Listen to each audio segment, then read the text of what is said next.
र तपाईहरुको निम्ति पेय पदार्थको व्यवस्था गरिएको छ।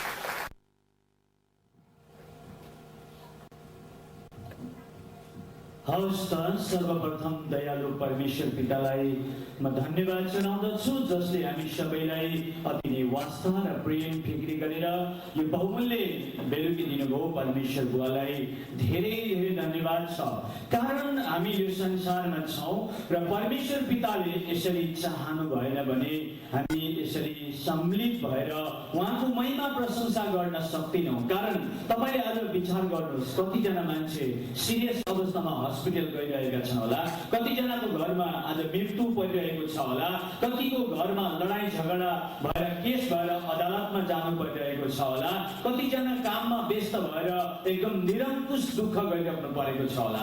तर पनि तपाईलाई हामी आज यस भवनभित्र जति पनि भेला भएका छौं, परमेश्वरले दिनुभएको यो सुन्दर समयको निम्ति हामी सबै मिलेर एकचोटि हाम्रो परमेश्वरलाई ताली बजाएर स्वागत धन्यवाद दिन्छौँ। हालेलुया, प्रेज द लर्ड। परमेश्वरलाई महिमा होस्। र साथै यस आयोजक समितिका सम्पूर्ण कार्यकर्तालाई पनि म धन्यवाद दिन्छु जसले हामीलाई यो सुन्दर समय दिनुभयो र यहाँहरू सबैलाई धेरै धेरै धन्यवाद छ। र आउनुहोस् हामी वचनमा जानुभन्दा अगाडि म तपाईहरुलाई एउटा सानो कथा सुनाउन गइरहेको छु र त्यो कथा चाहिँ छ एउटा गोठाले दाइको। है, तपाईहरु हङकङमा बसेर गोठालेहरूलाई घाँसका भारी बोक्नेहरूलाई चिराबारी पखेरामा काम गर्नेहरूलाई बिर्सिसक्नु भएको छ होला, तर हाम्रो नागरिकमा त अहिले पनि गोठाले दाइहरू हामी यताउता देख्छौं। र एउटा गोठाले दाइको कस्तो आदत रहेछ भने उनले परमेश्वरले सृष्टि गर्नु भएको आकृतिमा कुनै पनि एउटा नराम्रो कुरो देख्यो भने उनलाई परमेश्वरदेखि रिस उठ्थ्यो। अनि उनले के भन्थ्यो भने, हे लठुवा परमेश्वर, म चाहिँ परमेश्वर थिएँ भने यो बिग्रिएको आकृतिलाई यति राम्रो बनाउने थिएँ, यति राम्रो बनाउँथे, त बहुतै लठुवा रहेछस् र यो आकृतिलाई तैँले बिगारिछस् भनेर ईश्वरलाई गाली गर्दथ्यो।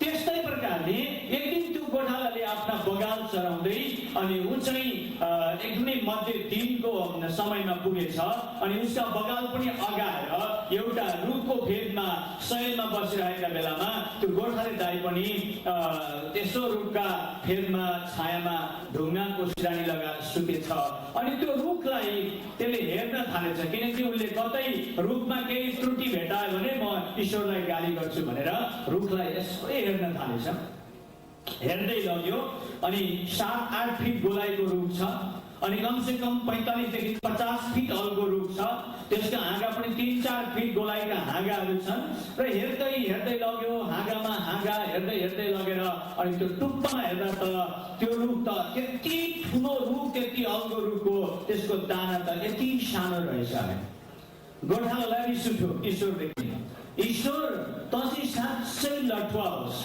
है तैँले यति सानो फर्सीको बेलामा यत्रै हुन्छ तैँले यति ठुलो फर्सी फलाउँछस् यति राम्रो कुबिन्डाको बेलामा यति लामो ठुलो कुबिन्डो फलाउँछस् यति लामो सानो लाउको बेलामा यति लामो त्यो लाउ फलाउँछस् यत्रो यो 9 फिट गोलाइ 10 फिट गोलाइको रुखमा चाहिँ तैँले यति साना गुटी फलाउने हो त्यो रुख चाहिँ रहेछ हर्राको फेरि है रेत गोठालो ईश्वरदेखि रिसाएर भुतुक्कै भएछ अनि उसले ईश्वरलाई गाली गरेछ ईश्वर म चाहिँ त जस्तो लठुवा होइन यदि म यो रुखमा फल म सृष्टि गर्ने भने चाहिँ यो रुख अनुसारको म फल फलाउँथे यो रुखमा म यो हर्राको दानो चाहिँ कमसे कम फर्सी भन्दा पनि ठुलो बनाइदिन्थे अनि एउटा हर्राले चाहिँ 500 जना मान्छेलाई खुवाउने बनाउन सक्ने है त कस्तो लठुवा ईश्वर यति ठुलो रुखमा यति साना हर्रा फलाउने भनेर ईश्वरलाई गाली गर्दा गर्दै बिचरा गोठालो निदाएछ पर बेटा एउटा चरो बत्किएर आएछ है उडेर आयो अब कुनै त्यसलाई बाँधहरूले चिलले देखेर आएको थियो होला उडेर आउँदाखेरि चाहिँ त्यो चरो चाहिँ रुखको डालामा जब बस्यो तब त्यो चरो बत्किएर आएको त्यो बेगमा जब रुखको डालामा बस्दाखेरि चाहिँ एउटा हर्राको दानाको भेट्न पोचेको रहेछ माथि 45 फिट माथिबाट चाहिँ हर्राको दानो घुम्दै बत्किएर आएछ र गोठाले दाइको नाकको टुप्पैमा लागेको छ हेर्नुहोस् है त्यहाँबाट बिचरा निदाइरहेको अनि मलाई नाकमा कसले कुट्यो भनेर आत्केर उठेर नाक छामो नाक तड्टाएर दुखेर विरक्तै भएको छ अनि यतापट्टि हेरो कोही पनि छैन त्यहाँबाट यसो छामेको त यहाँनिरको हर्राको दानो अड्किरहेको रहेछ अनि उसलाई थाहा भयो यो हर्राका दानाले नि मेरो नाकका टुप्पामा लागेको हो भनेर अनि त्यतिखेर पो हर्राको दानो हातमा यसो लिएर हेर्दै आफ्नो नाकलाई छाम्दै भनिन्छ अरे हे ईश्वर तपाईँ बुद्धिमान हुनुहुँदो रहेछ है किन अरे भन्दा यदि आज यो हर्राको दानो चाहिँ फर्सी भन्दा ठुलो थियो भने मेरो नाक दुख्ने मात्र होइन टाउको पनि चेप्टा हुन्थ्यो त्यसरी नै म पनि एकचोटि हाम्रो प्रभु येशूलाई त्यसै भन्थे यो चिसो चाहिँ किन क्रोसमा झुन्डिएको होला हैन हाम्रो राम त यति वीर हुनुहुन्छ हाम्रो कृष्ण त यति वीर हुनुहुन्छ हाम्रो विष्णु त यति प्रभावशाली हुनुहुन्छ हाम्रा शिव त यस्तो हुनुहुन्छ यो चिसो चाहिँ के भएको नाकमा एउटा लमौटी लगाएर चाहिँ क्रुसमा झुन्डिरहेको यो पक्कै देशद्रोही होला है कसैले केही गल्ती गर्यो होला भुल गर्यो होला त्यसकारण राजा बादशाहहरूले यसलाई सजाय दिएका होला भनेर म त्यो फोटो हेरेर अनि यसो सोच्थेँ यसलाई पनि ईश्वर मान्नु अरे है त्यस्तो मनमा आउँथ्यो तर मेरो जीवनमा धेरै ठुलो एकचोटि सङ्घर्ष आयो अनि मैले त्यो क्रुसमा बलिदान हुनुभएको परमेश्वरको महान र सत्यता र सर्वश्रेष्ठताको रहस्यलाई पछि गएर बुझ्न सकेँ र आज त्यही सिलसिलामा हजुरहरूलाई विशेष केही कुराहरू म बताउन गइरहेको छु तपाईहरु सबैले देख्नु भएको छ कि विशेष हिन्दू धर्म पालन गर्ने र बौद्धिस्ट धर्म पालन गर्ने मानिसहरूले उनीहरूको मन्दिरमा उनीहरूको मन्त्र जप्ता अनि उनीहरूको पुस्तकमा सबैभन्दा पहिला एउटा ओम अक्षरलाई तपाईहरुले देख्नुहुन्छ अनि त्यो ओम अक्षर यति साह्रो विकास हुँदै यति साह्रो त्यो प्रगति हुँदै गएको छ हरेक मन्त्र मात्रै हरि ओम नभनिकन त मन्त्रै पढिँदैन बुझ्नुभयो त हरेक धर्मशास्त्रहरूमा पनि पहिला ओम नभइकन हुँदैन तपाईले अहिले वेदहरू हेर्नुहोस् यति ठुलो ओम हुन्छ गीता हेर्नुहोस् पुराण हेर्नुहोस् सबैमा ओम हुन्छ र यो ओम आकारभित्र एउटा छिपेको रहस्य म आज तपाईहरुलाई बताउन गइरहेको छु। यदि तपाईहरुले ध्यान दिएर सुनिदिनु भयो भने, मन दिएर सुनिदिनु भयो भने तपाईहरुलाई आज एउटा ठूलो प्रेरणा मिल्नेछ। तर त्यो कुरो तपाईहरुको उपरमा डिपेन्ड हुन्छ, तपाईहरुको उपरमा भरोसा हुन्छ है। तपाईहरुले चाहिँ एउटा नानीको जस्तो गर्नुभयो भने चाहिँ तपाईले केही पनि आशिष पाउनुहुन्न। एउटा स्कुलमा टिचरले सोधेछ अरे, नानी हो केटाकेटी हो, ईश्वरले मान्छेका दुईटा कान किन सृष्टि गरेको भन्दा एउटा नानी जुरुक्क उठेर भनेछ अरे, चस्मा अड्याउनका लागि भनेछ अरे, चेस्मा अड्याउनका लागि भनेछ अरे है। अनि होइन होइन होइन भनेछ। अनि होइन अर्को नानी उठेर भनेछ अरे, एउटा कानले यताबाट सुनेर यताबाट उडाउनका लागि भनेछ अरे। टिचरले भनेछ होइन होइन होइन भनेछ। लास्टमा त्यसो भए के हो त सर भनेको, यताबाट राम्रो सुनिएन भने अर्कातिरबाट पनि कान थापेर सुन्नु। र आज तपाईहरुलाई पनि म अनुरोध गर्दछु हात जोडेर कि दुईटा कानले सुन्नुहोस् अनि बुझ्ने प्रयास गर्नुहोस्, आशिष पाउनुहुन्छ तपाईहरुले। प्रभुले तपाईहरुलाई आजको वचनमा आशिष गरून्। ल अब तपाईहरुले ओमको बारेमा, ओमको भित्र भएको रहस्यलाई तपाईले देख्नुहुन्छ र म तपाईहरुलाई एउटा चित्र देखाउँछु। यहाँ सायद तपाईहरुले देख्नुहुन्छ होला।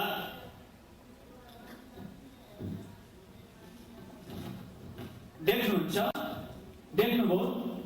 यहाँ यो चित्र चाहिँ के हो भन्नुहुन्छ भने, यो तल चाहिँ जलमा शेषशाही विष्णु भगवान बसेको छ र यहाँ शेषनाग छ। अनि यहाँ दुईटा यसो मान्छेको टाउको जस्तो देख्दै हुनुहुन्छ, विष्णु र लक्ष्मी हो। अनि विष्णुका नाभिबाट कमल हो। अनि जलमा हजारौं वर्षपछि एउटा स्वर्ण अण्ड यानी कि सुनको अण्डाको उत्पत्ति भयो र त्यो सुनको अण्डाबाट विष्णुको उत्पत्ति भएर विष्णुले भन्यो एकोहम बहुसम, म एक्लै छु, धेरै हुनुपर्छ उसले भन्ने साथै त्यो सुनको अण्डामा शेषनाग र लक्ष्मीको उत्पत्ति भयो। र अनि विष्णुले चाहिँ त्यो शेषनागको गुजुल्टामा चाहिँ लक्ष्मीलाई साथमा लिएर बसेपछि अनि विष्णुका नाभिबाट कमलको फूल निस्केर माथि चतुर्मुखी ब्रह्माको उत्पत्ति भयो। अनि विष्णुको यहाँनिरबाट भिरकुटी भन्छ, यहाँनिरबाट शिवको उत्पत्ति भएर अनि शिव चाहिँ आकाशमा गएर ज्योति स्वरूप भएर बस्यो। र जब त्यो शिव चाहिँ आकाशमा ज्योति भएर बस्दाखेरि चाहिँ त्यो शिवको ज्योति चाहिँ जब त्यो तल अथाह समुद्रमा जहाँ कि शेषनागमा विष्णु बसेका ठाउँमा चाहिँ त्यो ज्योति आएपछि चाहिँ त्यो शेषनागको छाया चाहिँ माथि यहाँबाट हेर्नुहोस् गएर यहाँ के भयो, ओमको अक्षर भयो।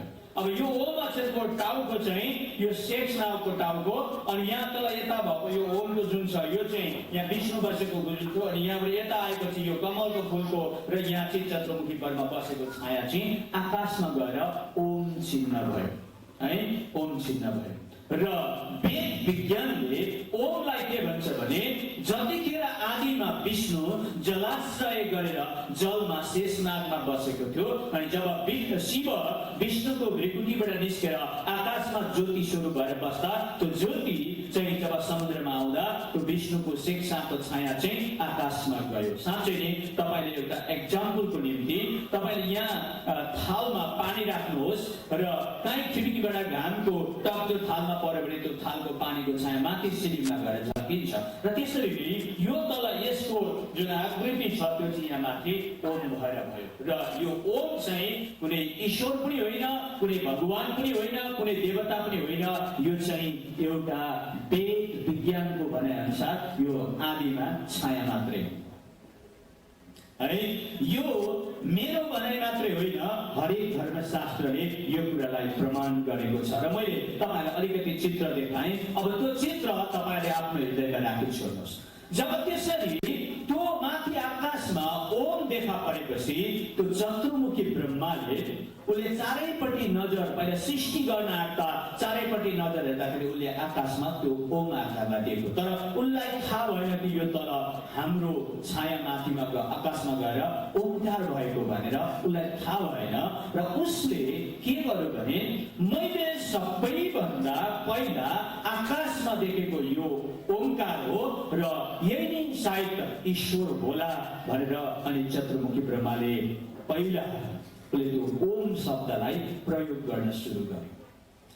यसरी ओमको सुरुवात भयो र अब त्यसलाई पछि गएर अहिले तब युग परिवर्तन हुँदै गएपछि त्यसको ओमको विकास हुन थाल्यो। पहिलो विकास हुँदाखेरि ओममा के भन्यो भने विष्णु, लक्ष्मी र कमलको फूल र चतुर्मुखी ब्रह्माको छाया मात्र थियो। तर जब पहिलो विकास भयो अथर्ववेदको 1 अध्यायको 1 पद अनुसार त्यसमा ओममा सत्य, रज अनि तम छ भनेर भनेको छ। अथर्ववेदको 1 अध्यायको 1 पदमा सत्य भनेको विष्णु, रज भनेको लक्ष्मी, तम भनेको साप हो। साप, तम भनेको पाप पनि हो। बुझ्नुभयो त? जब कसैले एकचोटि ओम भन्छ भने विष्णु, लक्ष्मी र साथै उसले पापको पनि जप गरिरहेको हुन्छ। तम भनेको कुरा चाहिँ पाप हो। यो पहिलो विकासमा त्यसरी विकास भयो र जब ओमको दोस्रो विकास हुँदा चाहिँ पछि गएर मानिसहरूले के गर्ने भने यो चाहिँ सत्य, रज, तम मात्रै होइन, यो ओममा चाहिँ त्रिगुण छ। त्रिगुण भनेको चाहिँ को भन्दा ब्रह्मा, विष्णु अनि महेश्वर हैन। उनीहरूले लक्ष्मी र शेषनागलाई राखेनन् किनकि लक्ष्मी रज हुन्, शेषनाग त तम हो। उनीहरूले त्यो दुईटालाई हटाइदिएर पछि गएर ब्रह्मा, विष्णु अनि महेश्वर तीन जसले ओमलाई जप्छ त्यसले तीनटा भगवानको नाम एकैचोटि जप्छ भनेर दोस्रो विकासमा ओम चाहिँ त्रिगुणमा यानी कि ब्रह्मा, विष्णु, महेश्वरमा पुग्यो। अनि त्यसै गरेर ओमको तेस्रो विकास भयो र तेस्रो विकास हुँदाखेरि त्यो पञ्च महाभूत पनि छ भनेर भन्यो। पञ्च महाभूत भनेको चाहिँ त्यो तर्साउने भूत होइन, त्यो चाहिँ आकाश, पृथ्वी, जल, वायु अनि तेज।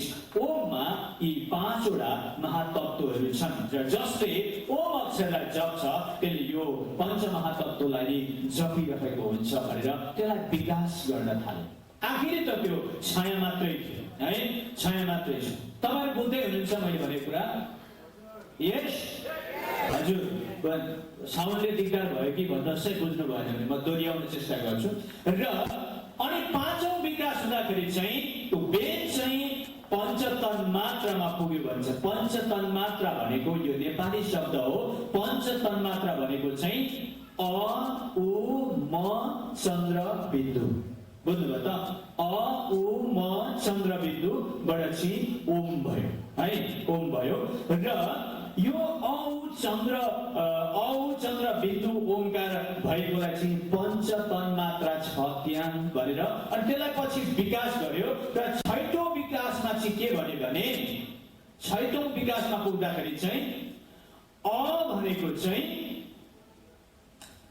अनित्य, जड, पृथ्वी तत्त्व, सत्वगुण एवं ऋग्वेद हो भनेर भन्यो। अब हेर्नुहोस् 6औं विकासमा पुगेपछि त्यसको त्यो विकास हुँदै गयो जो चाहिँ एउटा छाया मात्रै थियो। अनि त्यसलाई चाहिँ यो चाहिँ त्यसरी रजोगुण या पृथ्वी तत्त्व अनि ऊ चाहिँ उपद्रव्य, चञ्चलता, जल तत्त्व, रजोगुण एवं यजुर्वेद हो भन्यो। र अनि त्यसै गरेर म चाहिँ माया, अज्ञान, अन्धकार, अग्नि तत्त्व, तमोगुण एवं सामवेद हो। अनि चन्द्र चाहिँ एक देशीय द्वैत भाव, वायु तत्त्व एवं अथर्ववेद। अनि त्यो बिन्दु चाहिँ शून्य, निद, निराकार, आकाश तत्त्व एवं सुषुम्वेद भयो भनेर त्यसलाई पछि गएर 5 वेदमा पुर्याइरहेको हामी देख्छौँ। अब हेर्नुहोस् त्यो चिज विकास हुँदै गइरहेको छ है। पहिला एउटा साधारण छाया मात्रै थियो भने अब त्यो एकदमै विकास हुँदै गयो। र जब त्यसको 7औं विकास हुन्छ, 7औं विकास हुँदाखेरि त्यो पञ्चतन मात्राको विकास पनि प्रवण ब्रह्म भन्ने ठाउँमा पुग्छ है। त्यो चाहिँ कहाँ छ भन्नुहुन्छ भने अथर्ववेदको 1को 1 पदमा त्यो छ, त्यहाँ लामो पद छ र त्यो चाहिँ प्रवण ब्रह्ममा पुग्यो। अनि जब त्यसको 8औं विकास भयो त्यो प्रवण ब्रह्म स्वरूप ओमको अझै उच्च विकासमा पुग्यो। जस्तै महाभारतको भीष्म पर्वको 93 अनि 94 पदमा के लेखेको छ भने त्यो अ चाहिँ अघि अ, उ, म, चन्द्र, बिन्दु भनेको थियो नि मैले हैन। त्यो अ भनेको चाहिँ के अरे भन्दा अखण्ड हो। ओममा अखण्ड छ। अखण्ड भनेको कहिले नासिने। अनि उ भनेको चाहिँ उज्जवल पनि छ। अनि म भनेको चाहिँ महिमामय छ। अनि चन्द्र भनेको चाहिँ अर्धब्रह्मा छ र बिन्दु भनेको चाहिँ एकमात्र ईश्वर छ भनेर 8औं विकासमा त्यहाँ पुग्यो। यसरी त्यसलाई अब युग अनुसार सत्य युगमा, त्रेता युगमा, द्वापर युगमा, कलि युगमा गर्दै त्यसलाई बढाउँदै बढाउँदै बढाउँदै त्यसरी त्यो चिन्हलाई, त्यो एउटा छायालाई त्यहाँ पुर्याएको हामी देख्छौँ। अनि जब त्यो नवौं विकास हुन्छ, त्यो नवौं विकासमा त्यो प्रबल ब्रह्म चाहिँ कहाँबाट आयो भन्दा त्यो अथर्ववेदको 2 अध्यायमा जब 1 अध्यायको 2 पदमा हेर्छौँ भने त्यो प्रबल ब्रह्म भन्ने चाहिँ अहङ्कारबाट आयो, यानि कि घमण्डबाट आयो भनेर भन्छ प्रबल ब्रह्म चाहिँ। तपाईहरुले अथर्ववेदको 1 को लास्ट र 2 को पहिलो भागमा हेर्नुहोस्, त्यो कुराहरू देख्नुहुन्छ। र जब त्यो जुन चाहिँ अहङ्कार चाहिँ अब कहाँबाट आयो भनेर जब 10औं विकासमा हामी हेर्छौँ भने त्यो अहङ्कार भन्ने या चाहिँ अहम भन्ने शब्द चाहिँ महु भन्ने शब्दबाट आयो भन्छ 10औं विकासमा। र जब महु भन्ने शब्दमा आउँदाखेरि त्यसमा चाहिँ कठोर उपनिषदको 4 पदको 13 पदले भन्छ अहमास्मि। अहमास्मि भनेको महु भनेको है। त्यसरी ओम संसारमा विकासित भएको कुरा हामीले वैदिक धर्मशास्त्र अनुसार पाउँदछौँ। रामायण उपनिषदहरू सबै धर्मशास्त्रमा हेर्नुहोस्, त्यो महु भन्ने व्यक्ति चाहिँ कसले भन्यो भनेर चाहिँ वैदिक धर्मशास्त्रमा बताएको छैन। मैले रात दिन 16 वर्षदेखि 28 वर्षको उमेरसम्म यो कुरा खोजेको छु, कसले चाहिँ भन्यो त त्यो महु भनेर मैले खोजेँ, मैले प्राप्त गर्न सकिनँ। जब ती ओमलाई विकास गर्ने विद्वानहरूले चाहिँ जब त्यो महु भन्ने शब्दलाई भेटेनन्, तब उनीहरूले गरुड पुराणमा अनि श्रीमद् भागवत गीतामा उनीहरूले के गरे भने यो ओम अक्षरलाई चाहिँ जसले आफ्नो हृदयमा राखेर जप्दछ त्यो व्यक्ति चाहिँ कैवल्यको मोक्षमा पुग्दछ भनेर श्रीमद् भागवत गीताको 8 को 13 पदमा अनि गरुड पुराणको 16 को 108 पदमा जब हेर्यो भने हामी पाउँछौँ। त्यहाँ के लेखेको छ भने ओम इतिके क्षेर ब्रह्मा बाहरणमा मनुस्मरण यप्रयाति तजन्देहम सयान्ति परमं गतिम भन्छ, जसको अर्थ जसले यो ओम अक्षरलाई आफ्नो हृदयमा राखेर ओमको जप गर्छ भने त्यो मोक्षमा पुग्छ भनेर भने। जब त्यो जसको जो चाहिँ महु भन्ने व्यक्तिलाई उनीहरूले प्राप्त गर्न नसकेपछि चाहिँ जो कुरालाई खोजेर पनि भेट्न सकिँदैन त्यही नै ईश्वर हो भनेर उनीहरूले त्यो अक्षरलाई त्यसरी मानिसलाई जप्नु पर्छ भनेर संसारमा उनीहरूले हरेक धर्मशास्त्रमा हरेक मन्त्रमा उनीहरूले राखिदिएको कुराहरू हामीले बुझेका छौँ। तर त्यो ओमलाई कसले महु भन्यो त्यो कुराहरू चाहिँ वैदिक धर्मशास्त्रले भन्दैन, प्रिय भन्दैन। तपाईले खोज्नुहोस्, तपाईले यदि कहीँ भेट्नु भयो वेद पुराण उपनिषदमा भेट्नु भयो भने म त भोलि पर्सि गए तापनि यहाँ धेरै पास्टरहरूले मलाई चिन्नुहुन्छ अनि उहाँहरूसँग मेरो सम्पर्क लिनुहोस्, मसँग सोधी खोजी गर्नुहोस्, यहाँ भेटेको छु भन्नुहोस् है। म बात गर्छु तपाईहरुसँग कुन चाहिँ धर्मशास्त्रमा भेट्नु भएछ चाहिँ जो चाहिँ हिन्दू धर्मशास्त्रको आधारमा कसले महु भन्यो छैन। अनि अरूले जे गए तापनि उनीहरूले जे मान्यता दिए तापनि तर मलाई चिन्ता बुझेन, किनभने कसैले त महु भनेको हो नि, अनि उसले महु भन्ने कारण पनि छ नि, त्यसै त महु भनेन। यो कसले भन्यो? किनभने मेरो बाल्यकालदेखि नै त्यस्तो एउटा विचार भावना थियो, जुन चाहिँ कुरो चित्त बुझ्दैन त्यसलाई म प्रश्न गर्थेँ अनि त्यसको प्रतिउत्तर पाउनको निम्ति म धर्मशास्त्र पढ्थेँ, विद्वानहरूसँग संसर्ग गर्दथेँ। आज हाम्रो मान्छे के भएको छ भन्नुहुन्छ भने रूढिव्याधिबाट अन्धविश्वासबाट जुन कुरो आएको छ त्यो कुरोलाई नसोचिकन त्यसको अनुसन्धान नगरिकन त्यो कहाँ छ के छ नबुझिकन अन्योलमा कार्य गरिरहेको छ, अन्यलमा कार्य गरिरहेको छ। त्यसकारणले गर्दा हामीलाई यो कुरा जान्न आवश्यक छ कि त्यो ओम भन्ने शब्द संस्कृतिमा अहमास्मि भन्यो, अहमास्मि भनेको नेपालीमा महु भनेको, र त्यो महु चाहिँ कसले भन्यो? जब मैले वेद पुराण उपनिषद र वैदिक धर्मशास्त्र अनुसार त्यो महु भन्ने व्यक्ति नपाउँदा म निराश भइरहेको बेलामा जब मैले पवित्र ग्रन्थ धर्मशास्त्रलाई प्राप्त गरेँ तब मैले त्यो महु भन्ने शब्द पनि बाइबलमा रहेछ। तर त्यो बाइबलमा त्यो महु भन्ने शब्दलाई चाहिँ दुई किसिमले बाइबलले बताएको छ। एउटा चाहिँ बाइबलमा बेग्लै प्रकारले महु भनेको छ, अर्को चाहिँ फेरि सही प्रकारले महु भनेको छ। अनि जब तेस्रो स्टेपमा पुग्छौँ तब बाइबलमा त्यो महु भन्ने व्यक्ति को रहेछ भनेर हामी स्पष्ट पाउँछौँ। अब मैले वैदिक धर्मशास्त्र अनुसार ओम कसरी उत्पत्ति भयो र ओम कसरी विकास भयो भन्ने कुराहरू छोटकरीमा यहाँहरू सबैलाई बताइदिएको छु। तपाईहरुले सुनिसक्नुभयो। तपाईहरु हङकङवासी मानिसहरू ज्ञानी हुनुहुन्छ, बुद्धिमानी हुनुहुन्छ, समझदारी हुनुहुन्छ। तपाईहरुसँग यो बुझ्ने शक्ति छ, मलाई यो कुरा थाहा छ। र अब बाइबलमा जब हामी जान्छौँ कि त्यो महु भन्ने सही कुरातिर बेसही कुरा के रहेछ, बाइबलले एकदमै क्लियर गरेर छुट्याइदिएको छ। बाइबलमा एक समयमा एउटा ठुलो घटना भयो यो महु भन्ने शब्दले। त्यो चाहिँ यहाँ होइन। बाइबलमा परमेश्वर पिताको उपस्थितिमा एउटा स्वर्गदूत थियो जसलाई चाहिँ परमेश्वरको महिमा प्रशंसा गर्ने करुबहरूको चाहिँ अभिभावक भनेर त्यहाँ नियुक्ति गरिराखेको थियो।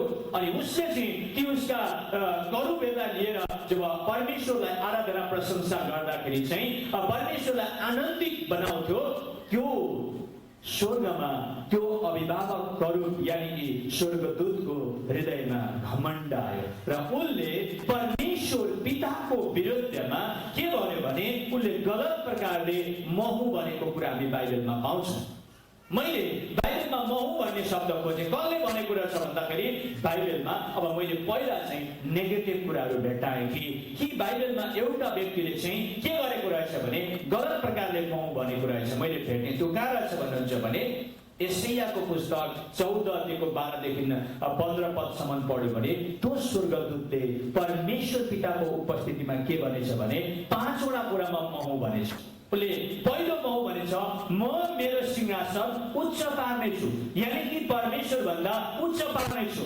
दोस्रो उनले भनेछ म सभाको पर्वतमा विराजमान हुनेछु। तेस्रो उनले भनेछ म बादलको टुप्पा भन्दा माथि उक्लिनेछु। अनि चौथो भनेछ म स्वर्गसम्म उक्लिनेछु। अनि छमा भनेछ म आफैलाई सर्वोच्च परमेश्वर जतिकै बनाउनेछु। म यस्तो गर्नेछु भनेपछि परमेश्वर पिताले त्यो कुरा त्यस स्वर्गदूतलाई गर्ने इजाजत दिनुभएको थिएन, अधिकार दिनुभएको थिएन। त्यसले म यस्तो गर्छु भनेर महु भनेर आफूले त्यो स्वर्गमा त्यो परमेश्वरको विरुद्धमा त्यो काम गर्न त्यसले सक्दैन थियो। तब परमेश्वरले त्यसलाई र त्यसलाई पछ्याउने दूत सहित यो संसारमा फ्याँकिदिएर पतन भएको कुराहरू हामी पाउँदछौँ। त यो एउटा गलत प्रकारको महु भन्ने शब्द यसले प्रयोग गरेको रहेछ र यो चाहिँ सदा सर्वदाको निम्ति है, अलि समयको निम्ति होइन, सदा सर्वदाको निम्ति त्यो चाहिँ पिताको राज्यबाट, स्वर्गको अनन्तको राज्यबाट फ्याँकेको रहेछ। अनि मैले यो महु भन्ने शब्द पढ्दै जाँदा के भेटेँ भने नरक चाहिँ परमेश्वरले हामी मानिसको निम्ति बनाएको होइन रहेछ। नरक चाहिँ त्यो परमेश्वरको राज्यमा महु भनेर घमण्ड गर्ने शैतानको निम्ति नरक बनाएको रहेछ। तर मानिसहरूले त्यो घमण्डी शैतान जसले परमेश्वरको विरुद्धमा महु भन्छ त्यसको पछि लागेर हिँडेको कारण मान्छे पनि गएर नरकमा पर्दो रहेछन्। तर परमेश्वरले मान्छेलाई नरकमा पठाउनको निम्ति सृष्टि गर्नुभएको होइन, तर मानिससँग परमेश्वरले रात दिन संगति गर्न, मानिससँग हाँस्न, खुसी हुन, रमाउन परमेश्वरले मानिसलाई आफ्नै बच्चाका रूपमा सृष्टि गर्नुभएको रहेछ। हालेलुया। यो शैतान चाहिँ परमेश्वरको विरोधी अनि त्यसलाई पछ्याउने दूतहरू परमेश्वरका विरोधी, जसलाई चाहिँ परमेश्वर बाहेक अरू कसैले पनि महु भन्ने अधिकार थिएन, त्यसले त्यो स्वर्गमा चलाएको कारण ऊ नरकसम्म पनि फ्याँकेको कुरा भेटे। त्यसो भए कसले चाहिँ महु भन्न सक्दछ त भनेर म फेरि बाइबलमा अघि बढिरहेको थिएँ। बाइबलमा अघि बढिरहँदाखेरि मैले एकजना परमेश्वर पिताको इच्छा योजना मुताबिक महु भन्ने व्यक्तिलाई बाइबलमा भेटाएँ। त्यो व्यक्ति चाहिँ हुनुहुँदो रहेछ प्रभु येशू ख्रीष्ट। हालेलुया। अब कसरी भन्नुहुन्छ भने प्रभु येशूले कसरी महु भन्नुभएछ भन्दा जब हामी बाइबलमा प्रकाशको पुस्तक 22 अध्यायको 13 पदमा हेर्छौँ भने प्रभु येशूले भन्नुभयो आदि र अन्त्य म हुँ। है त्यहाँबाट यूहन्ना 14 को 6 पदमा हेर्नु भने बाटो सत्य र जीवन म हुँ। है अनि हामी यूहन्ना 10 को 14 मा हेर्छौँ भने असल गोठालो म हुँ, मानिसहरूको असल गोठालो म हुँ। अनि त्यसै गरेर यूहन्ना 10 को 9 मा हेर्छौँ भने मूल ढोका म हुँ। है यानी कि पिताको राज्यमा पस्ने मूल ढोका पनि उहाँ हुनुहुन्छ। अनि यूहन्ना 6 को 32 देखि 33 मा हेर्नु भने जीवनको रोटी म हुँ। जुन रोटी खाएर मान्छे नरकमा होइन तर पिता परमेश्वरको राज्यमा जान्छ त्यो जीवनको रोटी म हुँ भन्नुभयो। अनि त्यसरी नै यूहन्ना 11 को 25 मा हेर्नु भने पुनरुत्थान र जीवन म हुँ भन्नुभयो। अनि प्रकाश 1 को 18 मा हेर्नु भने अल्फा र ओमेगा पनि म हुँ। यानी कि पहिलो अनि पछिल्लो पनि म हुँ भनेर उहाँले यसरी संसारमा आजभन्दा लगभग 2000 वर्ष अघि यो संसारमा उहाँले त्यो कुराहरू घोषणा गर्नुभयो।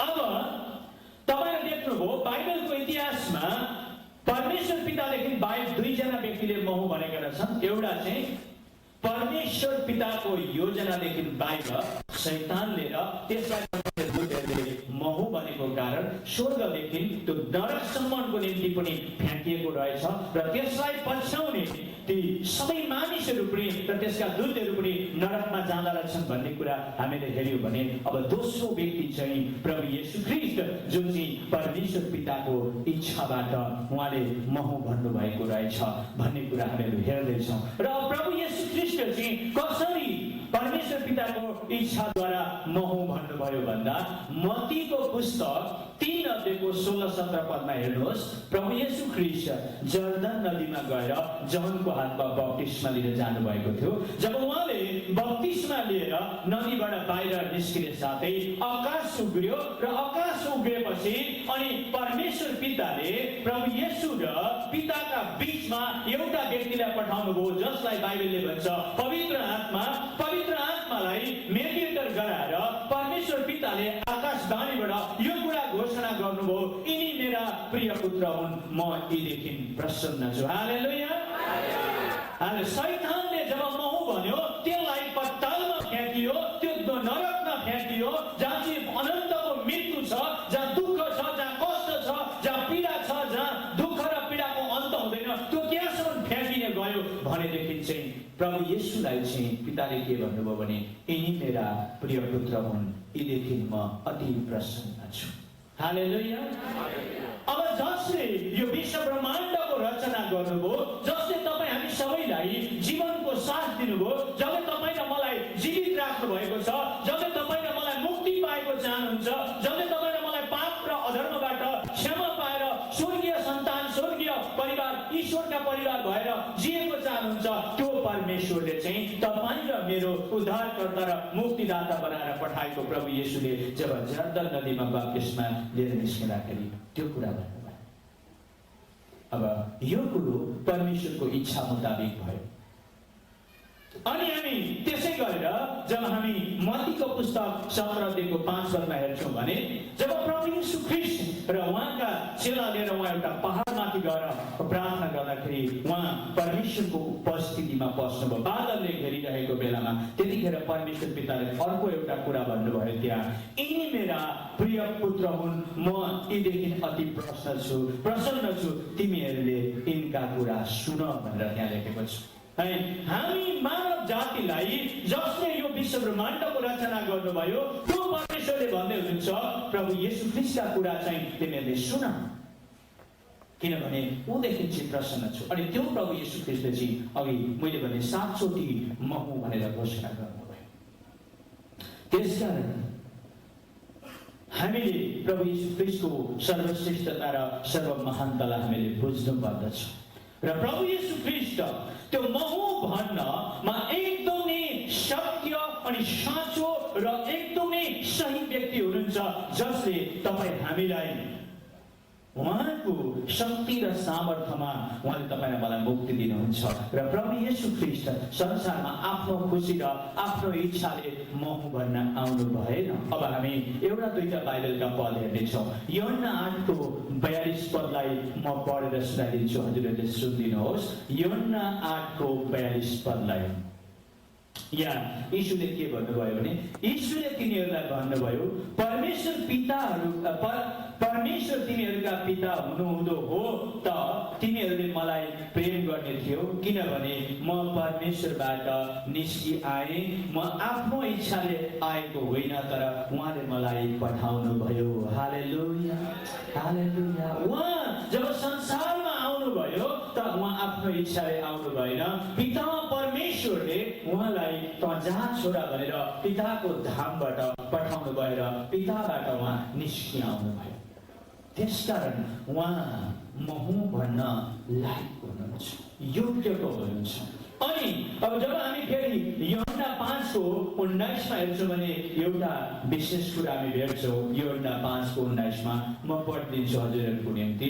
यहाँ के लेखेको छ भने, यीशुले तिनीहरूलाई भन्नुभयो, साँच्चै म तिमीहरूलाई भन्दछु, पुत्र आफैले केही गर्न सक्दैन, तर पिताले जे गर्नुभएको देख्छ त्यही मात्र गर्छ, किनकि पिताले जे गर्नुहुन्छ पुत्रले त्यही गर्छ। ल, उहाँले संसारमा जे गर्नुहुन्छ, जे भन्नुहुन्छ त्यो पिताले भनेको र गरेको देख्नुहुन्छ अनि मात्र त्यो कुराहरू गर्नुहुन्छ। उहाँले बनाउटी प्रकारले, डुप्लिकेट प्रकारले केही पनि काम गर्नुहुन्न। अनि उहाँ बनाउटी प्रकारले आफ्नो महिमा खोज्नुहुन्न, बनाउटी प्रकारले उहाँ आफै ईश्वर हुन चाहनुहुन्न। उहाँ चाहिँ पिताले जे गरेको र जे भनेको सुन्नुहुन्छ त्यही गर्नुहुन्छ।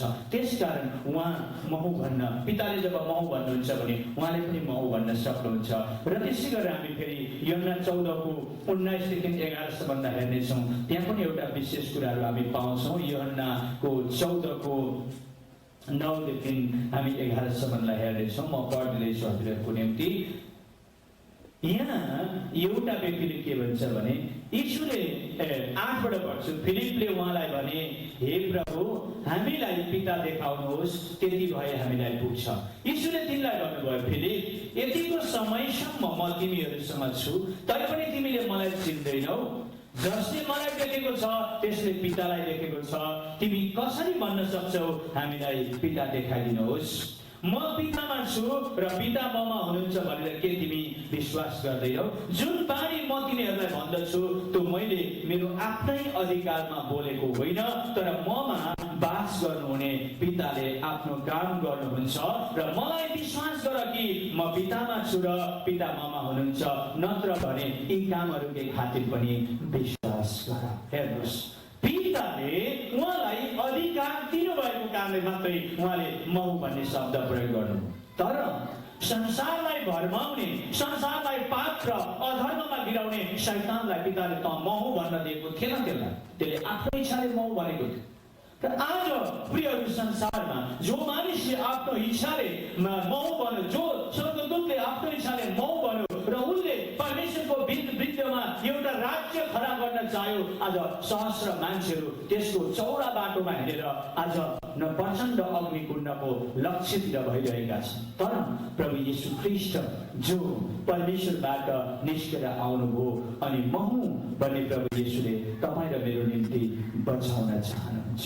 अब प्रभु येशू ख्रीष्टले महु भनेको तपाईँले सुन्नुभयो भने उहाँलाई पठाउने पिताले पनि महु भन्नुभएको छ त भने जब अब हामी बाइबलमा हेर्छौँ भने, जो सृष्टिकर्ता परमेश्वर, जो आदि र अन्त्य पहिलो हुनुहुन्छ, जसले यो विश्व ब्रह्माण्डको रचना गर्नुभयो, उहाँले बाइबलमा प्रस्थानको 3:13 अनि 14 पदमा महु भन्नुभएको छ। कसरी भन्नुहुन्छ भने, एक समयमा इजरायली जातिहरू मिश्र देशमा दासत्वमा परेका थिए र तिनीहरूले परमेश्वरलाई पुकारा गरिरहेका थिए र परमेश्वरले मिश्र जातिको दुःखलाई देख्नुभयो र अनि परमेश्वरले एउटा मोसा भन्ने व्यक्तिलाई बोलाउनु भयो र मोसालाई मिश्र देशमा गएर मेरा जातिहरूलाई तैँले छुटकारा दिलाएर लिए भनेर आज्ञा दिँदा मोसाले सोध्यो, म इजरायली जातिबाट तपाईँको आज्ञा पालन गरेर जान्छु, तर इजरायली जातिले तँलाई कसले पठाएको हो भनेर सोधे भने मैले के भन्नु भन्दा परमेश्वरले भन्नुभयो तेरा पिता पुर्खाका परमेश्वरले पठाएको हो भन्नुभयो परमेश्वरले। अनि फेरि मोसाले भन्यो कि तेरा पिता पुर्खाका परमेश्वरको नाम चाहिँ के हो भनेर सोधे भने म के हुँ भन्दा तैँले तिनीलाई भन्नु म हुँ जो म हुँ भन्नेले मलाई पठाएको हो भन्नुभयो। भनेपछि त्यो म हुँ भन्ने व्यक्ति जो हामीले पहिला भेटेका थियौँ त्यो को रहेछ भन्दा तपाईँ हामी सबैलाई यो पवित्र ग्रन्थ बाइबलले बताएको परमेश्वर पिता हुनुहुँदो रहेछ। उहाँले मोसालाई आफ्नो स्वयं वाणीद्वारा भन्नुभयो तैँले गएर जब इजरायल जातिलाई भन्नेछस् तिमीहरूका पिता पुर्खाका परमेश्वरले मलाई पठाएको भन्दाखेरि अनि फेरि तिनीहरूले तँलाई सोध्दैछन् तिमीहरूका पिता पुर्खाको परमेश्वर को भन्दा तैँले भन्नु म हुँ जो म हुँ भन्नेले पठाएको हो भन्नु। हेर्नुहोस् त्यसो भए म हुँ भन्ने व्यक्ति को रहेछ? तपाईँ हामी सबै भन्ने परमेश्वर प्रभु येशू ख्रीष्ट तपाईँ र म आउनुपर्छ। प्रिय हेर्नुहोस् तपाईहरूलाई म आज बेलुकी के भन्न चाहन्छु भने म पनि तपाईहरू जस्तै एउटा गोर्खाली व्यक्ति हुँ। मैले इन्डियाबाट आएर हङकङवासी हाम्रा गोर्खाली दाजुभाइहरूलाई भरमाउने कुरा गरे भने यो परमेश्वरले मलाई पनि दण्ड दिने काम हुन्छ। तर म यदि धर्मशास्त्रले बताएका सही कुरा तपाईहरूलाई यसरी घोषणा गर्छु र त्यो कुरा सठिक हो भने मैले हजारौं लाखौं परमेश्वरबाट आशिष अनि स्याबास पाउँछु। किनभने मैले सही कुरा मैले यो पनि बुझेको छु। म क्रिस्चियन भए सबैलाई क्रिस्चियन बनाउँछु भन्ने इरादाले चाहिँ म यहाँ तपाईहरूलाई यसरी फलाक्न आएको होइन। प्रिय बुझ्नुभयो त? तर यो सही कुरो जो हामीले सङ्घर्ष गरेर 16 वर्षदेखि 29 वर्षसम्मको उमेरमा सङ्घर्ष गरेर जब सही कुरो धर्मशास्त्रमा भेट्यौँ अनि यो कुरो तपाईहरूको बिचमा मात्रै होइन, आज विश्वविख्यात पण्डितहरू पुरोहितहरू धर्मशास्त्रका स्कलरहरू धर्मशास्त्रमा रातदिन खोज्ने व्यक्तिहरूका अगाडि पनि हामी यो कुरालाई घोषणा गरेर भन्न सक्छौँ। किनभने यी लिखित कुराहरू हो, लिखित कुरा भन्न सकिन्छ। प्रियहरू त्यसकारण म हजुरहरूलाई के भन्न चाहन्छु भने मलाई हङकङवासी हाम्रा गोर्खाली दाजुभाइ दिदीबहिनीहरूको माया छ।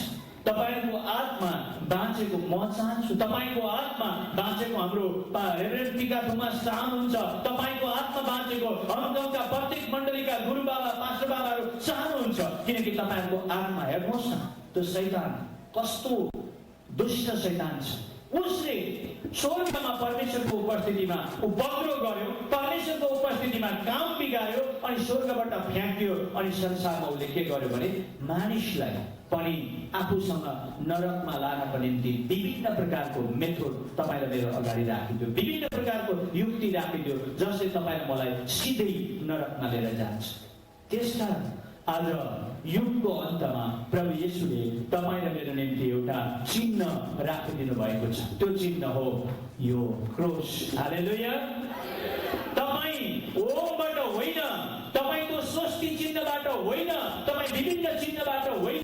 यदि तपाईँको आत्मालाई तपाईँले अनन्तको राज्यमा प्रवेश पाएको र पितासँग गएर शान्ति र मुक्ति पाएर बसेको जानुहुन्छ भने तपाईँले यो चिन्ह जुन चाहिँ काल्भरी क्रुसमा हाम्रो प्रभु येशू ख्रीष्ट बलिदान भएर तपाईँ र मेरो पापको निम्ति आफ्नो शरीरमा भएको सम्पूर्ण रगतलाई बगाएर तपाईँ र मेरो पापको प्रायश्चित गरेर मर्नु भयो, गाड्नु भयो, तेस्रो दिनमा बौरी उठ्नु भयो। त्यो परमेश्वरलाई प्रभु येशूलाई विश्वास गर्नुहुन्छ भने तपाईँले आफ्नो जीवनको लक्ष्य यो काल्भरी क्रुसलाई बनाउनुहोस् जो प्रभु येशूले तपाईँ र मेरो निम्ति क्षमादानको व्यवस्था मिलाइदिनु भएको छ।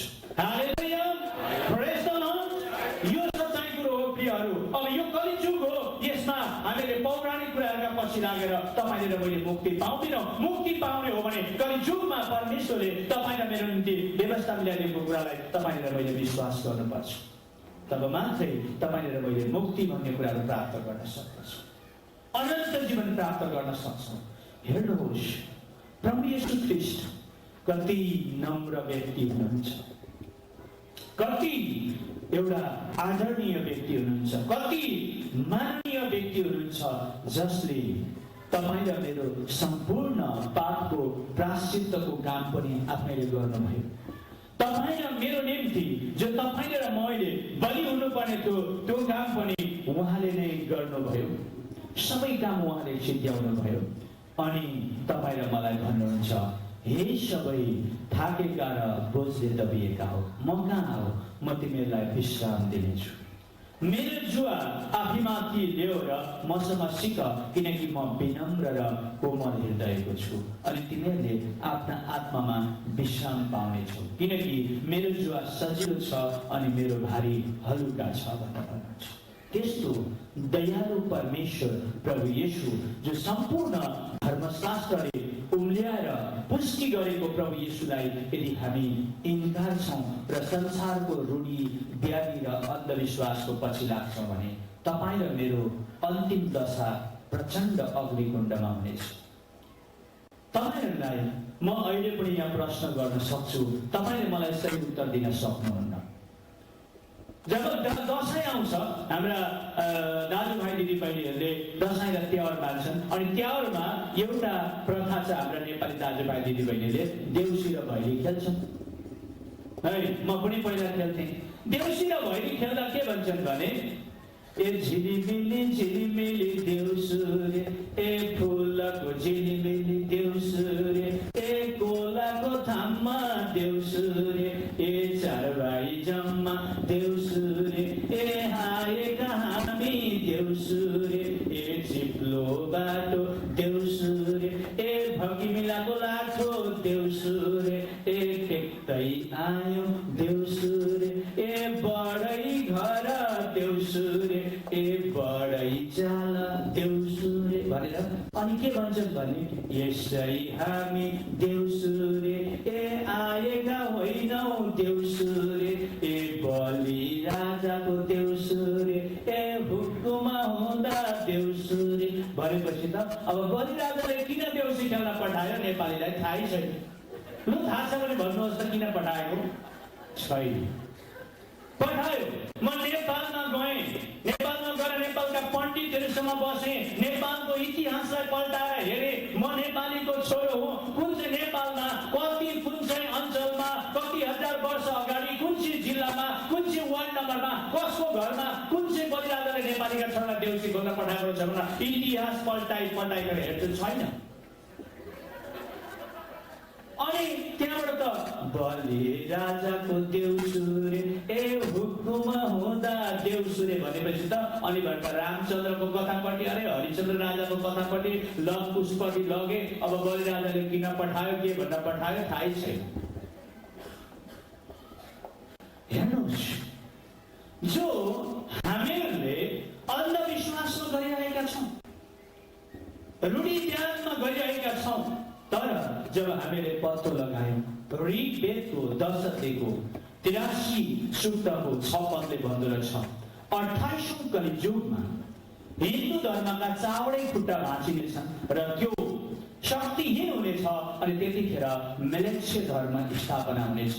अनि त्यो मिलेच्छ धर्मको स्थापक चाहिँ ईसा मसीह इति च मम नाम प्रतिष्ठितम ईसा पुत्र कुमारी गर्भ जन्म सम्भव। त्यो व्यक्ति ईसा मसीह हुँ भनेर संसारमा आउँछ, म हुँ भन्ने नाउँमा स्थापना हुन्छ, अनि त्यो कन्याको गर्भबाट जन्मिन्छ। र त्यसलाई ऋग्वेदको 10 अध्यायको फेरि हामीले 80 को 1 पदमा हेर्यो भने त्यसलाई कालको जस्तो दण्ड दिन्छन्। त्यहाँ लेखेको छ, कालै दण्डा द्याम दण्डम पासम चाम्बुपति ददौ प्रजापति रक्षेमाला ददौ ब्रह्मा कमण्डलम। त्यसलाई कालको जस्तो दण्ड दिन्छन्, पासै पासेर चाम्बुकले हिर्काउँछन्, राजा भनेर त्यसलाई दोष्छन्, कागमा झुन्याएर त्यसलाई मार्दछन्, अनि त्यो बलिको राजा कहलाउनेछ। र अनि 28औं कलियुगमा त्यो बलि राजाको घर घरमा मान्छेले प्रचार गर्छ। हेर्नुहोस्, यो कुरा कहाँ रहेछ भने जब हामी हेर्छौँ भने बाइबलमा कुरा भएको हामी देख्दछौँ प्रियहरू। हालेलुया।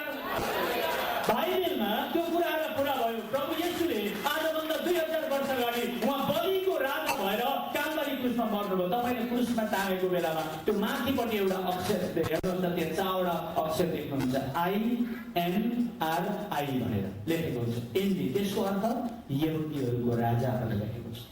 उहाँलाई राजा भनेर टाँगेको छ, किनभने बलिको राजा उहाँ आजभन्दा 2000 वर्ष अगाडि लगभग तपाईँ हामी सबैको पाप र अधर्मको निम्ति बलि हुनु। अब कसरी बलि हुनुभयो भन्दा तपाईले अब एकछिन क्रुसमा झुन्डिएको यीशुलाई हेर्नुहोस्। उहाँको टाउकामा काँडाको मुकुट लगाइएको छ र त्यहाँबाट खून झरिरहेको छ एक ठाउँमा, अनि दुईटा हातमा गजाल ठोकिएको छ, तीन ठाउँमा कोखामा भालाले ठोकिएको छ, चार ठाउँमा दुईटा खुट्टामा गजाल ठोकिएको छ, छ ठाउँमा चोट लागेर उहाँ बलिदान भएको छ। किन भन्नुहोस् त? जब मान्छे संसारमा शैतानको वशमा परेर पापी भयो र अनि परमेश्वरले मानिसलाई वर्षमा तिमीहरूले 6वटा बलिदान चढाउनु पर्छ है भनेर बाइबलमा लेवीको पुस्तक 7 अध्यायको 37 पदमा लेखेको छ, होम बलि, अन्न बलि, पाप बलि, मेल बलि, दोष बलि अनि संस्कार बलि भनेर ती 6वटा बलिदान तिमीहरूले गर्नुपर्छ है आफ्नो पापको सम्झनाको निम्ति भनेको थियो। तर मानिस पापी भएको कारण, स्वार्थी भएको कारणले गर्दा कसैले 4वटा बलिदान गर्यो, दोडा गरेन, कसैले दोडा गर्यो, 4वटा गरेन, कसैले 5वटा गर्यो, एउटा गरेन, उनीहरूले बलिदानको व्यवस्थाको काम पूरा गर्दै गरेन, कोही साथ त गर्दै गरेन। त्यसकारणले बलिदानले पनि उनीहरूको पापको केही पनि हरण गर्न सकेन। बोका पाठाको रगतले, साँडेको रगतले, परेवा पन्छीको रगतले केही पनि गर्न सकेन, किनकि तिनीहरूको बलिदान सबै अधुरो बलिदान थियो। तर आजभन्दा 2000 वर्ष अगाडि तपाईँ र म, हामी मानव जातिलाई माया अनि प्रेम गर्ने प्रभु येशूले 6वटा बलिदान आफ्नो जीवनमा एकैचोटि समाप्त गरेर तपाईँ र मेरो पापको प्रायश्चित गर्नुभएको छ। के यो कुरो बाइबलमा छ भने तपाईँले सोध्नुहुन्छ भने छ, म पढेर सुनाइदिन्छु हजुरहरूलाई। हिब्रूको पुस्तकमा हामी हेर्नेछौँ। Hallelujah, praise the Lord, praise the Lord, hallelujah. परमेश्वरलाई स्तुति होस्। हामी हिब्रूको पुस्तक 10 अध्यायको अब हामी 10 पदबाट पढ्नेछौँ। त्यही इच्छाबाट येशू ख्रीष्टको शरीरको बलिदानद्वारा सदाको निम्ति हामी पवित्र बनाएका छौँ। हरेक पुजारीले एकै किसिमको बलि बारम्बार चढाउँदै प्रतिदिन सेवामा खडा रहन्छन्, जुन बलिले कहिल्यै पाप हरण गर्न सक्दैन। तर ख्रीष्टले त पापहरूका निम्ति सदाको लागि एउटै बलिदान चढाउनु भयो अनि उहाँ परमेश्वरको दाहिने बाहुलीतर्फ विराजमान हुनुभयो र उहाँका शत्रुहरू उहाँको पाउदा नहुन्जेल उहाँ पर्खिरहनुहुन्छ, किनकि एउटै बलिद्वारा जो पवित्र तुल्याउँदैछन् तिनीहरूलाई उहाँले सदाको निम्ति सिद्ध बनाउनु भएको छ। पवित्र आत्माले पनि हामीलाई गवाई दिनुहुन्छ भनेर बाइबलमा लेखिएको छ। हेर्नुहोस्, उहाँले जब एउटै बलिदान चढाउनु भयो र उहाँले तपाईँ र मलाई सिद्ध बनाइसक्नु भएको छ। तर अब तपाईँले र मैले के गर्नु पर्यो भने विश्वास गर्नुपर्छ। विश्वास गरिन भने कसरी मुक्ति पाउने? तपाईँले भन्नुहुन्छ होला हाम्रा भगवानहरूले पनि मुक्ति दिन्छन्, तर म तपाईँलाई भन्छु, तपाईँको घरमा सोस्तानीको किताब छ होला, गएर हेर्नुहोस्। आज बेलुका नै सोस्तानीको पुस्तकको 1 अध्यायको 1 पेजमा के लेखेको छ भने यम्बरमा वरुणेन्द्र रुद्र मरुतम स्तुवर्त देवैस्तवै वेदैसँग पीडे उपनिषदै गायन्तियम सामगा ध्यान बस्तित तद्गति नमनसा पश्यन्तियम योगिनो यस्यन्तम न विदु सुरासुरगणा देवाय तस्मै नमः भन्छ, जसको अर्थ ब्रह्मा विष्णु महेश्वर 33 कोटी देव देवता सुर असुर गण वेद पुराण उपनिषदहरू सबैले पूर्ण परमात्माको गुणानुवाद गाउन र उहाँलाई भेट्न खोजिरहेका छन्, तर प्राप्त गर्न सकेका छैनन्। तिनीहरू थाकिसकेका छन्। तपाईँले भोलि बिहान रेडियो नेपाल सेन्टर खोल्नुहोस् र रेडियो नेपालमा आरती गरेको सुन्नुहोस्। त्यहाँ के भन्छ भने वेद पुराण थकित छन् प्रभुको वर्णनमा भन्छ। वेद पुराणहरू पनि थाकिसकेका छन्। त्यसो भन्दैन नेपालको आरतीले भन्छ म अङ्कलमा प्रचारै गर्न आउँदिन। थाकिसकेका छन्। थाकेको गोरुले हल जोत्दैन प्रियहरू, थाकेको काममा मान्छेले काम गर्दैन प्रियहरू। जो बलियो छ, जो शक्तिशाली छ, त्यसले मात्रै काम गर्दछ, त्यसले मात्रै तपाईँ र मलाई बचाउन सक्छ प्रियहरू। त्यसकारणले हामीले थाकेको पछि लाग्नु हुँदैन। तपाईँ र म गएर खाल्डोमा पर्छौँ, तर हामी चाहिँ बलियो शक्तिशाली मृत्युलाई पनि जित्ने परमेश्वर प्रभु येशूलाई पछ्याउनु पर्दछ। के तपाईँ चाहिँ प्रभु येशूलाई विश्वास गर्न तयार हुनुहुन्छ? आफ्नो भाइले आएर आफ्नो दाइले आएर यसरी हङकङमा यो होलमा चिल्लाइकन कराएको विश्वास गर्न तपाईँलाई गाह्रो लाग्छ?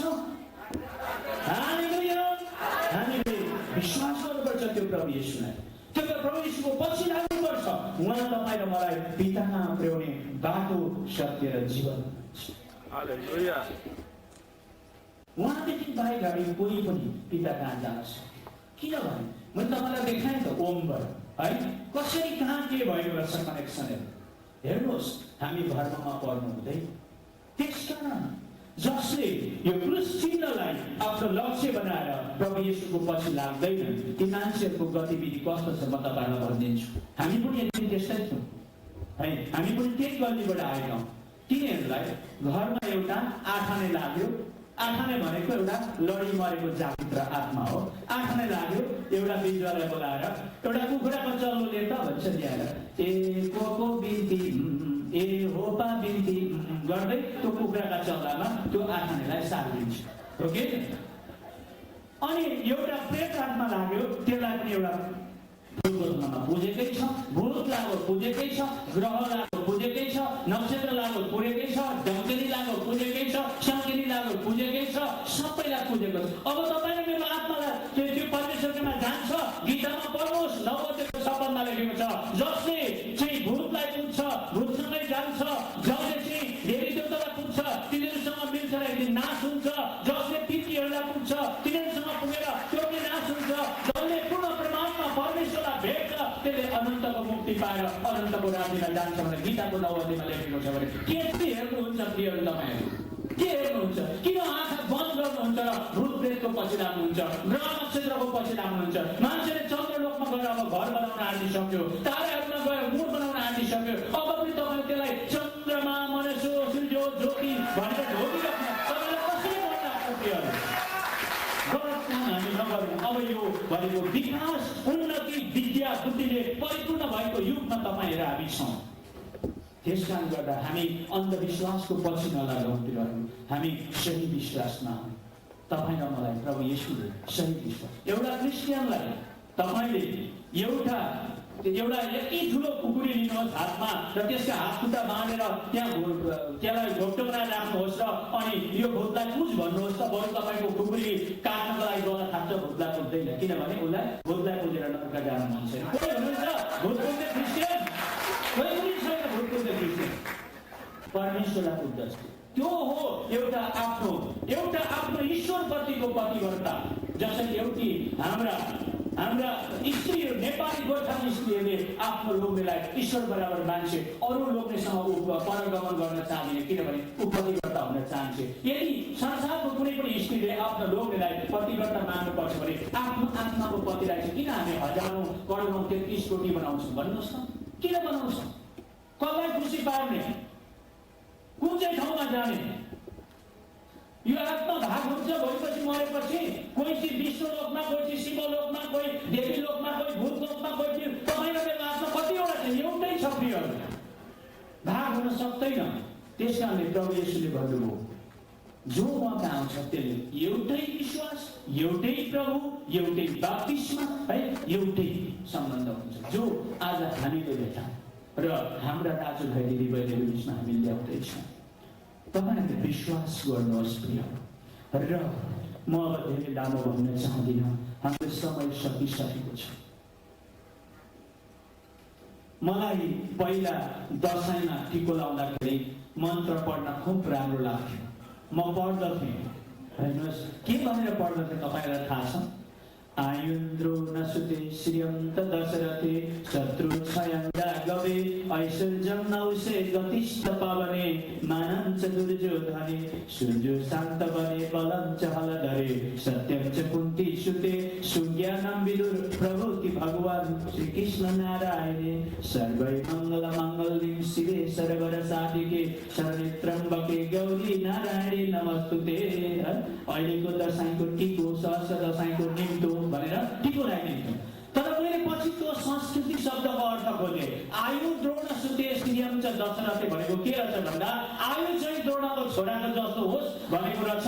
मैले महाभारतमा द्रोणको छोराको आयु कस्तो रहेछ भनेर पढेको त अर्जुनले तीरले हानी मारेको। हेर्नुहोस् महाभारतमा म गल्ती कुरा भन्दिनँ है। अनि श्रियं च दशरथे दशरथ राजाको जस्तो तेरो साय होस् भनेको त राम जस्तो भगवान दशरथको राजाको घरमा जन्मेको राक्षसनी कैकेयीको कुरा सुनेर वनवास लगाइदिनु पर्यो। के त्यो श्रायन चाहिँ भयो?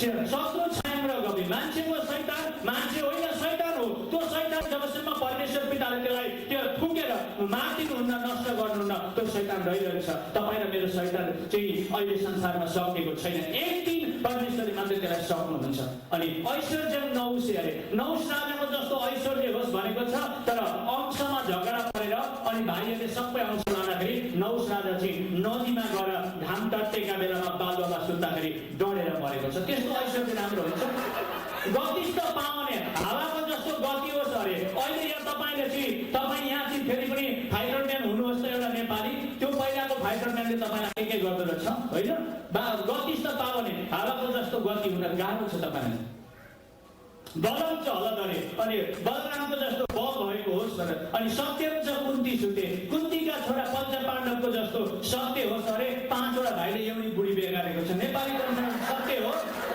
लु भन्नुहोस् न कोही यहाँ हिन्दू हुनुहुन्छ होला तपाईँ भन्नुहोस् न तपाईँका छोराले 5 वटाले चाहिँ एउटी बुढी ल्यायो भने सेवास गीताको कुरा पुरा गरिस् भन्ने स्वागत गर्नुहुन्छ गर्नुहुन्न गर्नुहुँदैन कताको सत्य भयो सुज्ञानम विदुरको जस्तो ज्ञान होस् भन्छ पञ्च पाण्डव र कौरवलाई लडाई गर्न लगाउने नि विदुर हो हेर्नुहोस् त्यो टिपोलामा कति शराब पाएको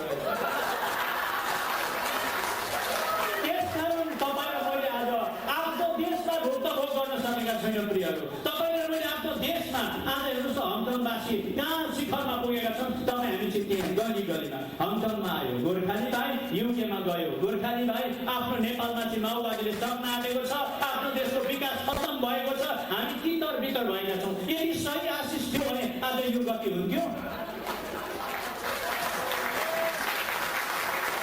सही आशिष पाउनुहोस् जो प्रभु येशू ख्रीष्टले दिनुहुन्छ हालेलुया प्रेज द लर्ड आउनुहोस् हामी सबैजना यो समय उठ्नेछौँ प्रियहरू